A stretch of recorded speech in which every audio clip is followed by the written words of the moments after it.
munsi twamaze igihe turitegurira twamaze gutangura imyamamazo mu buryo bumwe cyangwa ubundi, ariko uyu munsi twashimiye gutangura ku mugaragaro igikorwa cyo kumenyekanisha ubwa mbere hoho kugira ngo tuzane abantu kumenya icyatumye twitoza muri kino kiringo, icya kabiri kugira ngo tubabwire ibintu bikuru bikuru dusezeranira abazodutora ko tuzobakorera, hanyuma ubwa gatatu tugaruke ku gicapo cyangwa icyiyumviro twifuza ku Burundi twifuza kubona muri kazoza. Mpereye ku cya mbere, imvo nyamukuru zatumye twitoza muri kino kiringo, ubwa mbere nuko turavye uruhara ntangere muri demokarasi bw'abashinga amateka, kuko aribo baserukira abenegihugu, kuko amategeko atwereka neza yuko ubutegetsi bwa demokarasi cyangwa uburongozi bw'igihugu muri demokarasi ni ubw'abenegihugu. Niyo bashiraho inzego hanyuma zikabakorera amagaheza bakaraba ingene zakoze neza. Kubera ko bose badashobora kuja mu bibanza byo gufata ingingo, nicyo bituma bisaba yuko batora abaserukira kugira ngo bagende kubabera ijisho ku migambi iriko irategurwa n'inama nshingwabikorwa y'igihugu ariyo twita leta, n'ingene ivyo bikorwa biriko birashirwa mu ngiro, ariko cane cane kugira ngo barabe ingene ubutunzi bw'igihugu buriko burakoreshwa kubw'ineza ya bose. Turazi rero ingene abashinga amateka batorwa kuva mu gihe habaye amasezerano y'Arusha, tubona ari imigambwe ishira ku ntonde abazokwitoza, hanyuma uko bagiye baronka amajwi bakaza barafata uwabaye wa mbere, abarose babiri batatu bakaraba bijanye na liste bamaze gutegura. Ivyo ntituvuze ko ari bibi, kumbure ubuzima igihugu twagiye turacamo naho tugeze hari ico bishobora gufasha, ubwo tubizi birafise intumbero kugira ngo ntihagire kumbure ubwoko bumwe bwo kwihari ibijanye n'ivy'intwaro, canke ntihagire igitsina kimwe gishobora kwiharira ivy'intwaro, canke agace kamwe k'igihugu kuko vyagiye biraba muri kahise. Ariko rero birafise n'ingaruka itari nziza, kuko kenshi abo bantu bagenda guserukira abandi bataba bashizwe muri ico kibanza n'ababatoye, ariko bashirwa mu kibanza n'abarongozi b'imigambwe babashize kuri urwo rutonde. Nico gituma rero ugiye gusubira inyuma ukibaza n'ikintu maze igihe mbaza abo duhuye, kumbe namwe muriko muranyumviriza ndashobora kubaza ico kibazo. Umushinga amateka watowe mu mwaka wa 2020 yitwa nde? Umushinga amateka ashinzwe guserukira iyo ntara yawe, uzi izina ryiwe, uzi ingene ushobora kumushikira, yitwa nde? Inyuma maze gutorwa mwaganiriye iki? Yaguhanuje iki? Yagushikirije ibiki biriko birakorwa mu bijanye n'ubuzima bw'igihugu? Benshi abo maze kubaza ntibambwira neza n'izina ry'umuntu abaserukira mu ntara yabo, kubera ko iryo zina ryashizweho n'umukuru w'umugambwe uwo ari wo wose wagiye guserukira ababatoye mu nama nshingamateka cyangwa inama mpanuzwajambo za komine.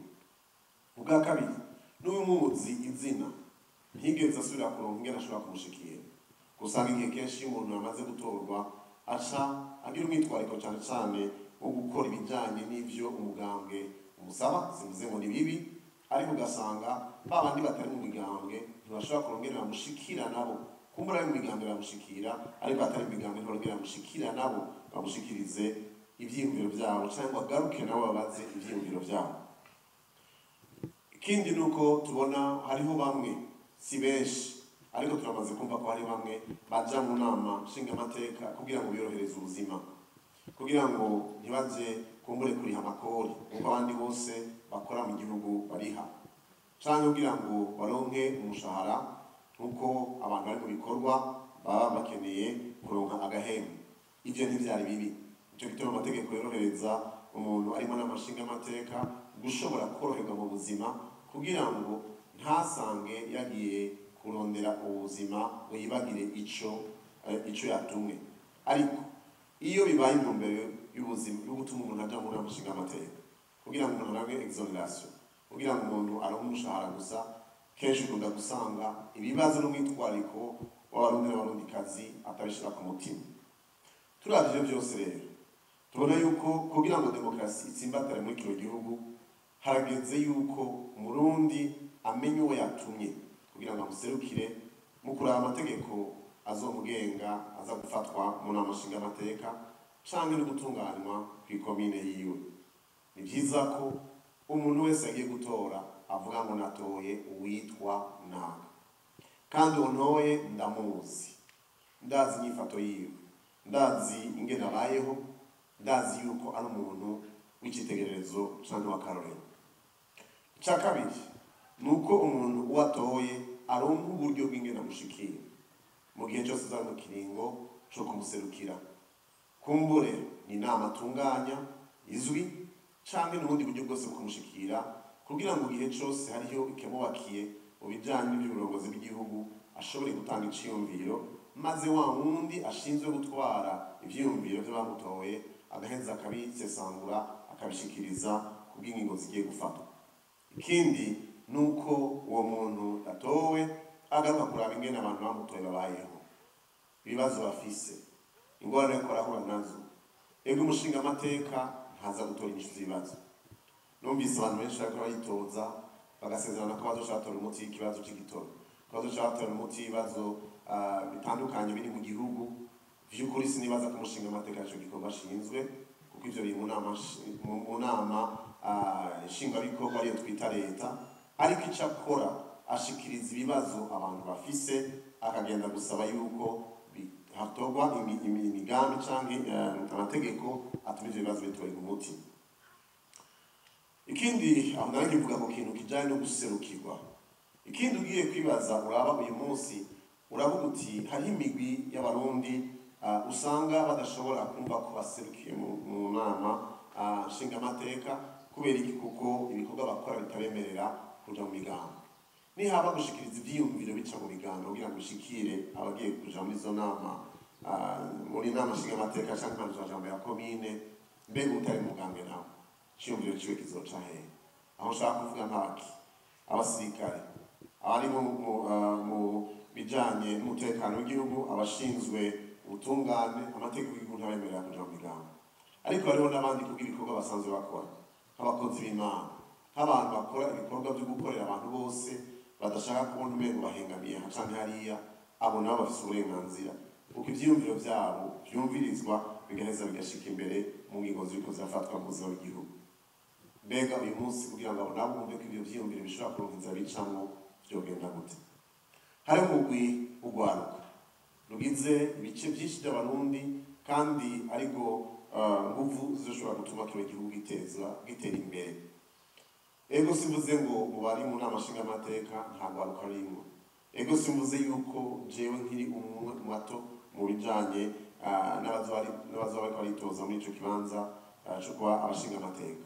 Ariko igihambaye si imyaka uri mu nama nshingamateka afise, igihambaye ni umwanya mara ariko arumviriza ibibazo ugwaruka rufise kugira ngo uronke akaryo gushobora guterera mu bijanye n'iterambere ry'igihugu. Novuga imigwi myinshi itandukanye y'abantu usanga ijwi ryabo ridashobora gushika ahariko haravugirwa ibijanye n'ubuzima bw'igihugu. Ivyo rero vyatumye dufata ingingo yo kwitoza muri kino kiringo kugira ngo dushobore guserukira iyo migwi yose. Ubwa mbere nuko uzontora muri aya matora azoba azi ko atoye umuntu yitwa Nahimana Dieudonné. Ubwa kabiri nuko namaze kwemera yuko biciye mu buryo leta canke novuga umushingamateka aronka ku gikorwa akora, kubwo sinzi ko nokita agashiro kabute aronka, nemeye yuko ako gashiro kabute nzokagabura n'abantu bazoba bariko barakorera mu biro vy'umushingamateka Nahimana Dieudonné, bakira ivyiyumviro n'ibibazo abantoye n'abarundi bose bafise, kugira ngo umuntu avyegeranye ashobore kwitwara mu gihe hariho ibiganiro biriko biraba ku mategeko ariko arafatwa mu buzima bw'igihugu. Ica gatatu nuko nemeye yuko mu makomine ashika 11 y'intara ya Bujumbura n'imiburiburi rimwe mu mwaka nzogendera ikomine yose, subire n'icana n'abandi bantoye ndabaze amategeko turatora yiko ariko araborohereza canke ibyifuzo bafise canke ibyo ariko barasaba mu ntwaro y'aho hantu basanzwe baherereye. Ni ukuvuga mvuze ngo n'imiburiburi ko rimwe mu mwaka izogendera ikomine yose, ariko binashobotse kakarenga. Ivyo nivyo ahanini novuga ko bizotuma ijwi ry'uwantoye ritagarukira kuntora gusa, ariko rishobora gushika kure kugira ngo rishobore gutuma atunganirizwa mu vyakeneye mu buzima bwiwe bwa misi yose. Nagomba rero kugira ngo ndabamenyeshe ibijanye n'ibintu bikurukuru biraje ishinga umutima wanje kuva mu mwaka wa 2020 mugende ko ritoza mu kibanza cy'umukuru w'igihugu, nagiye ndashikiriza abarundikazi nibaza yuko igihugu cacu cyo kogorora. Ubwa mbere nuko dusubira gutahura neza yuko ubuzima nikatihabwa. Nta muntu n'umwe muri kino gihe, muri kino gihugu, muri ino si, kubw'ikibanza afise mu bijanye by'uburongozi bw'igihugu, afise uburenganzira bwo gushobora guhohotera ubuzima bwa kiremwamuntu uwo ari we wese, nahoba ari ivyitwazo bijanye n'amakosa uwo muntu yaba yakoze canke vyoba bivanye n'ibihe twe turacamo mu gihugu. Kuva mu myaka 61 kuva umuganwa Rudoviko Gasore agandagurwa, umwami Ndizeye akagandagurwa, gushika aho umukuru w'igihugu yari yitorewe n'abarundi bose Melchior Ndadaye agandaguriwe, Uburundi bwamye guca mu bihe aho hari abantu, umugwi w'abantu mu gihe kanaka bama bumva hagaritse umutima ko bashobora gutakaza ubuzima kubw'ivyiyumviro vyabo, kubw'ico bari, kubwo aho bava. Harageze ko Uburundi tugira mu gihe aho umuntu kuko yamaze kwitwa Umurundi canke ariko agendera kino gihugu umutima udahagarara ko ashobora kuzica atigize kuba. Ica kabiri, mu ntumbero ya leta ihabwa n'ibwirizwa shingiro, leta ishinzwe gukingira abarundi bose, bavuga byinshi mu byo ishinzwe gukingira abarundi n'abarundikazi, ariko kimwe bashimikirako nuko ata murundi yo kwicwa n'inzara. Twabonye yuko muri kahise ka kino gihugu, mu gihugu kimera, mu gihugu gishobora gutuma abantu bashobora kuronka umusesekara, ariko kubera ko haba impamvu zitandukanye zatuma abantu bahagarika umutima, ugasanga ariko barakora neza canke ibijanye n'ibyo kugiza umwimbu bidatunganijwe neza, hariho abantu badashobora gufungura bikwiye. Tubiravye uko abahinga bivuga, kugira ngo umuntu ashobore gukora neza bisabwa ko afungura 3 ku munsi, ariko cyane cyane ku bana bakiri bato ifunguro ikomeye gusumba izindi niyo mu gitondo imbere ko baza ku ishuri, kubera ko ubwenge bwabo busaba yuko baba bafise inkomezi. Ariko tugiye kuraba dusanga uwo muco wo gufungura ibikwiye mu gitondo cyane cyane ku bana muri kino gihugu umengo niwo mu bisagara bonyene, ariko ugasanga abandi ntibashikira ngo babikore mu buzima busanzwe. Birakenewe yuko mu migambi yose ifatwa, niba tuzogeza guharanira mu gihe tuba turi mu nama nshingamateka, ko dushira ingufu mu bisabwa vyose kugira ngo haboneke umwimbu ukwiye, ariko kandi no kwigishwa ingene umuntu akwiye gufungura bituma agira amagara meza, bigatuma biturinda gukoresha amafaranga y'umurengera yo kuvura indwara zivuye udafungura neza. Icya gatatu ni ukwitwararika ibijyanye n'uburaro n'uburamuko. Bavuga ngo umuntu aryama neza akarota neza. Tugiye kuraba mu Burundi turetse abari mu bisagara, ndabibutsa neza yuko abantu bari mu bisagara muri kino gihugu cy'u Burundi mu ntara zose baba ahantu hari amatara n'amazi, bashobora kuryama ku matera ntibarenga 11%.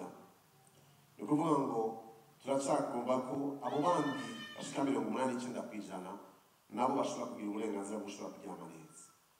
Mbega twibajije dukwiye kwiyumvira ku bisagara muri iri joro rigaye rikeye n'abantu bangahe baryamye ku matera muri kino gihugu.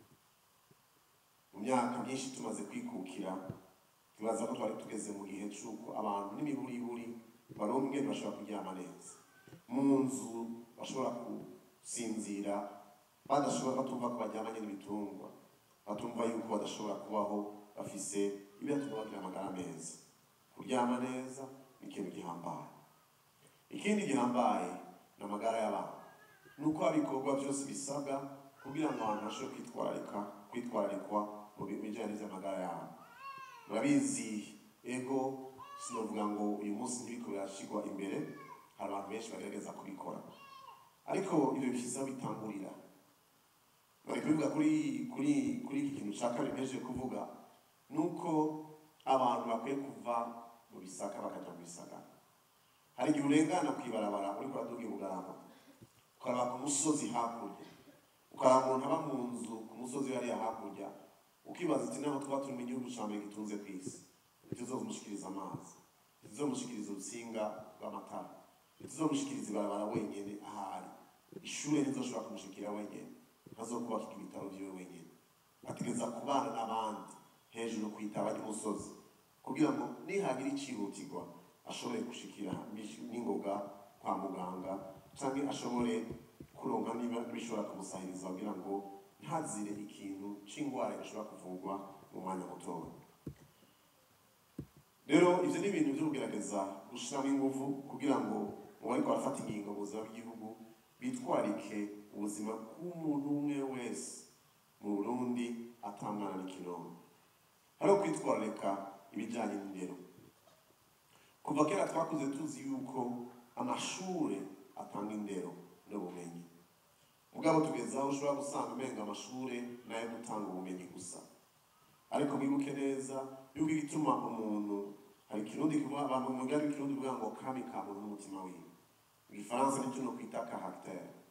Naho uba ufise ubumenyi bungana gute, udafise akarangamutima gashobora gutuma ugira ico umariye abandi, ni vya bindi dusanga abantu baheza kwiga amashure bakarondera ivyabo gusa, bagakora ibishobora kubatungisha, hakumenya ko ubwenge n'ubumenyi bahawe arongera ngo bakorera abandi.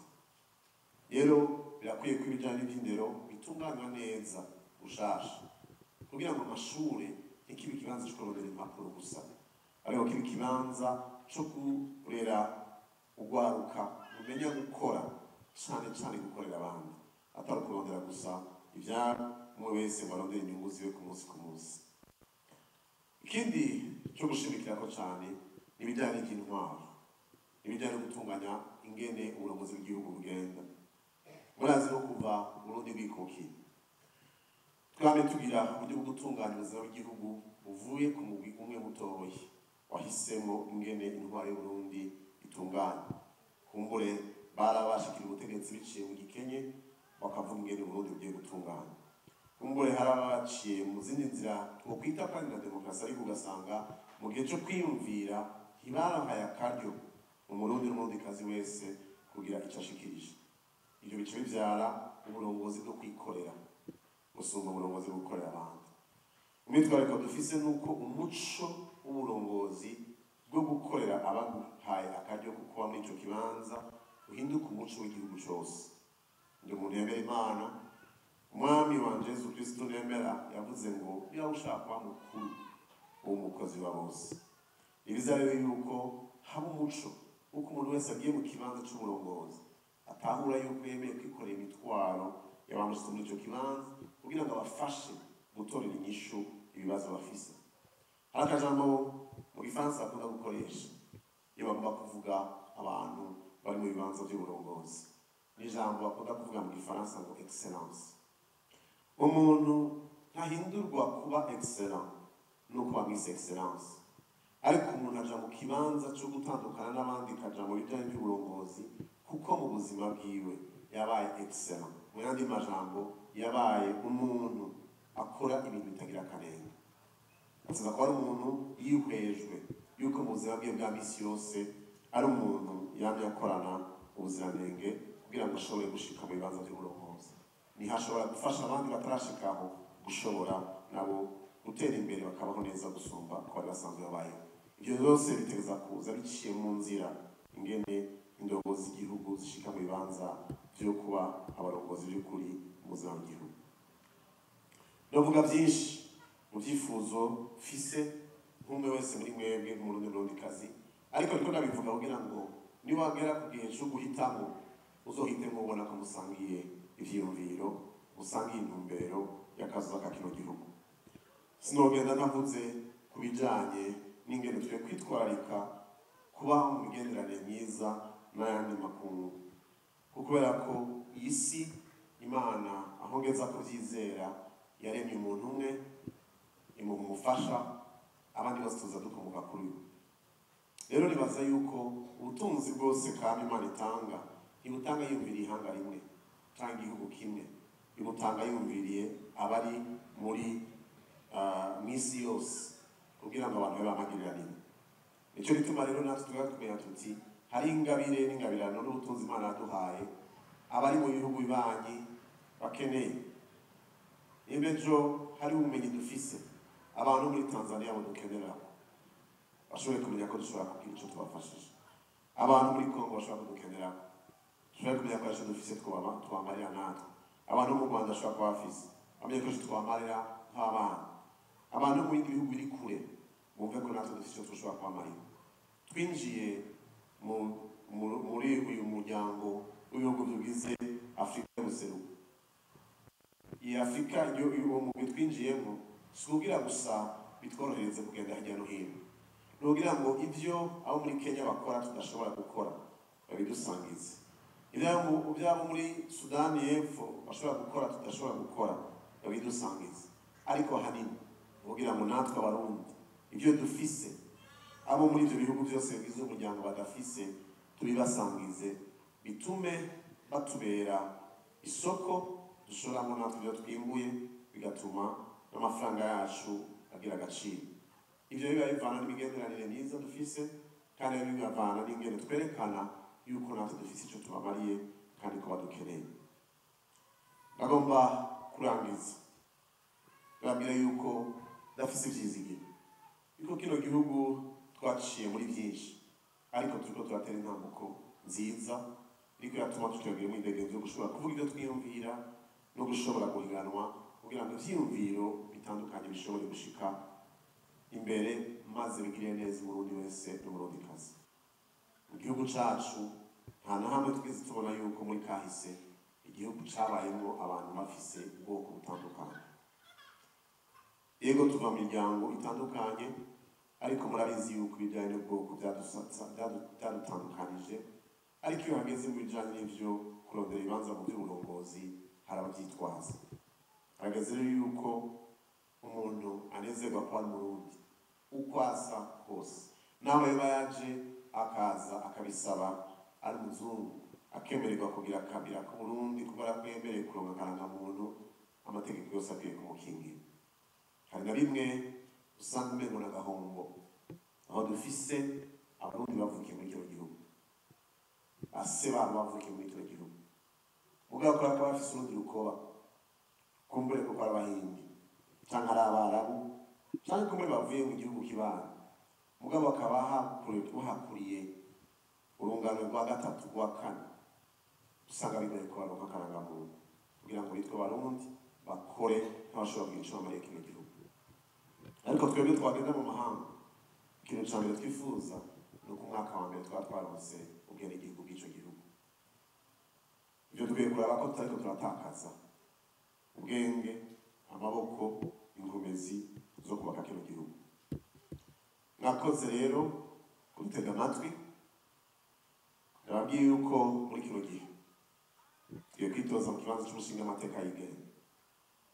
Abadukunda abatwegereye baraduciye intege, baratubwira bati ntibishoboka kuronka 40% mu ntara ya Bujumbura, ariko naho bigoye ndizera yuko abarundi n'abandikazi bumva umutima dufise kuba kino gihugu, cyane cyane n'abari no mu migambi bazodutora kugira ngo ibi vyumviro vyabo turiko turavuga ngaha bishoboye gushika imbere kandi bishoboye kuja mu bijanye n'ivy'uburongozi bwa kino gihugu.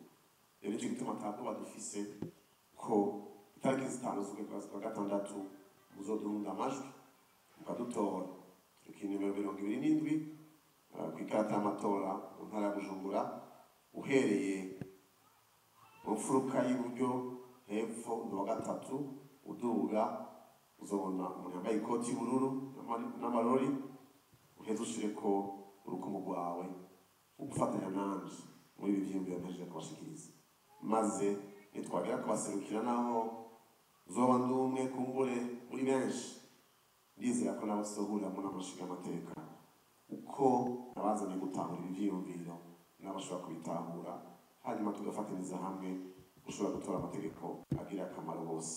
Murakoze, tugire amahoro, tugire ubumwe mu gihugu cacu, tugire iterambere rinyaruka. Imana ibahezagire cyane.